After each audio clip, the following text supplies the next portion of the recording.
શહેરના સંવેદનશીલ વિસ્તાર પાણીગેટથી મહાવીર હોલ 4 રસ્તા સુધી રોડ રસ્તા ફૂટપાથ પરના હંગામી કાચા પાકા દબાણો સહિત દુકાનોને નિર્દેશિત અને લોખંડની ફ્રેમના બેનરો સહિત લોખંડના ગટર પર પણ લગાવેલા દુકાનની જાહેરાતના બોર્ડ તથા અસંખ્ય લારી ગલ્લા પથારાના દબાણો પાલિકા તંત્ર દ્વારા દૂર કરાયા હતા। ત્યારે તમાશો જોવા ઉમટેલા લોકોના કારણે ટ્રાફિક જામના દ્રશ્યો સર્જાયા હતા, પરંતુ ફરજ પરના પોલીસ જવાનોએ મામલો સંભાળી લીધો હતો। દબાણ શાખાની કાર્યવાહી દરમિયાન કેટલીક જગ્યાએ ઘર્ષણ જેવા દ્રશ્યો પણ સર્જાતા પોલીસે રોક્યા હતા। આમ પાલિકાની દબાણ શાખાની કામગીરી આજે સતત ચાલી હતી। જોકે પાલિકા તંત્રની કામગીરી જોઈ આયુર્વેદિક 3 રસ્તાની આસપાસથી કેટલાય લારી ગલ્લાના દબાણો લોકોએ સ્વેચ્છાએ હટાવી લીધા હતા। આ કાર્યવાહી દરમિયાન 2 ટ્રેક્ટર જેટલા લારી ગલ્લા, હોર્ડિંગ સહિતના ગડરો, લોખંડની ફ્રેમો સહિત 2 ટ્રક જેટલો માલ સામાન કબજે કરીને સ્ટોરમાં જમા કરાવવાની કાર્યવાહી શરૂ કરી છે।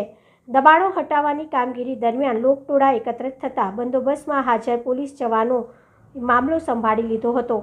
જોકે કેટલીક જગ્યાએ દુકાનદારો અને પથારાવાળા સહિત લારીઓવાળાઓએ રકઝક અને ઘર્ષણનો પ્રયાસ કરતા પોલીસે મામલો સંભાળી લીધો હતો, જ્યારે બીજી બાજુ એકત્રિત લોકટોળાના કારણે ટ્રાફિક વ્યવસ્થા પણ અવારનવાર ખોરવાતી નજરે પડી હતી।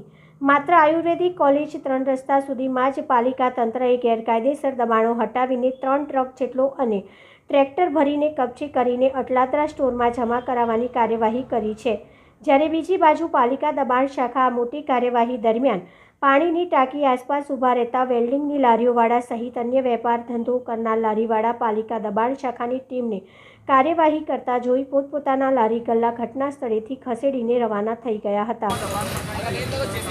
વહીવટી વોર્ડ નંબર 5 અને 15માં સમાવેશ વિસ્તાર પાણીગેટ દરવાજાથી લઈ મહાવીર હોલ 4 રસ્તા સુધીનો હંગામી રોડ અને ફૂટપાથ પરના દબાણ દૂર કરવાની કાર્યવાહી ચાલુ છે। પાણીગેટ પોલીસ સ્ટેશનનો સ્ટાફ, દબાણ શાખાની team, TDO department, TD department, જમીન મિલકત કોમર્શિયલની હોર્ડિંગની team, fire, medical, street light, GEB બધાને સાથે રાખી હાલ હંગામી દબાણો દૂર કરવાની કાર્યવાહી ચાલુ છે। 4 ટ્રક જેટલો સામાન જમા લીધેલ છે।